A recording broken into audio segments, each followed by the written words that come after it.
Rail ও সেলের পর এবার দখলদারদের বিরুদ্ধে বড়সড় উচ্ছেদ অভিযান শুরু করলো দামোদর ভ্যালি কর্পোরেশন বা ডিভিসি। পশ্চিম বর্ধমানের সালানপুর থানার অন্তর্গত মাইথনের লেফট ব্যাংক এলাকায় দীর্ঘদিন ধরে দখল হয়ে থাকা ডিভিসির পরিত্যক্ত আবাসন ভাঙতে নামল কর্তৃপক্ষ। প্রশাসন ও পুলিশের কড়া নিরাপত্তার মাধ্যমেই বুলডোজার চালিয়ে একের পর এক আবাসন গুড়িয়ে দেওয়া হচ্ছে। ডিভিসি সূত্রে খবর, শতাধিক পরিত্যক্ত আবাসন দীর্ঘদিন ধরে দখল করে বসবাস করছিলেন বহু মানুষ। একাধিকবার নোটিশ জারি করেও আবাসন খালি না হয় শেষ পর্যন্ত উচ্ছেদ অভিযান চালানো হয়। মোটামুটি 22 বছর কি হলো হঠাৎ করে বাস সরকার চেঞ্জ হলো। তারপরে দিদি সরকার তো খুব ভালো ছিল। এই সরকার চেঞ্জ হওয়ার জন্যেই ভাঙাচোরা আদেশে আমরা খুব খারাপ লাগছে।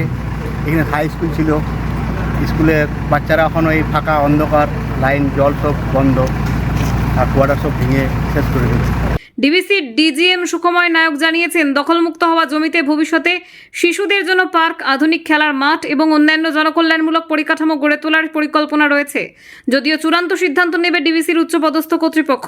সরকারি সম্পত্তি পুনরুদ্ধারের এই অভিযানের পর এখন নজর দখলমুক্ত এই বিস্তীর্ণ এলাকায় কী ধরনের উন্নয়নমূলক প্রকল্প বাস্তবায়িত হয়।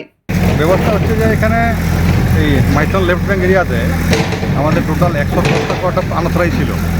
তো আমরা 15 জুন যাতে অলরেডি অভিযান চালু করেছিলাম, কারণ তার আগে আমরা নোটিশ দিয়েছিলাম। আমাদের যেটা ভারত সরকারের নিয়ম, যেটা সিপি অ্যাক্ট 1971। তো আমি এখানে যে আছে ডিজিএম অ্যাডমিনিস্ট্রেশন এবং স্টেট অফিসার, তো আমার যাতে অথরিটি আছে নোটিশ ইস্যু করার জন্য। তো সেইভাবে নোটিশ ইস্যু করা হয়েছিল এবং নোটিশ ইস্যু করার পরে যা আছে আমরা ডিস্ট্রিক্ট অ্যাডমিনিস্ট্রেশন জানিয়েছিলাম যে আমরা এভিকশন করাবো।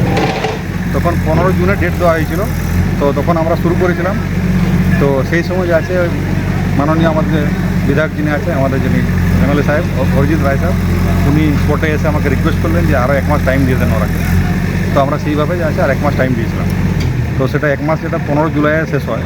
তো আমরা 15 জুলাইয়ের পরে, যেহেতু রথযাত্রা ফেস্টিভ্যাল ছিল না, একটা লোকের সেন্টিমেন্ট একটা, তো সেই জন্য রথযাত্রার পরে আবার আমরা 18 তারিখ থেকে আমরা শুরু করেছি।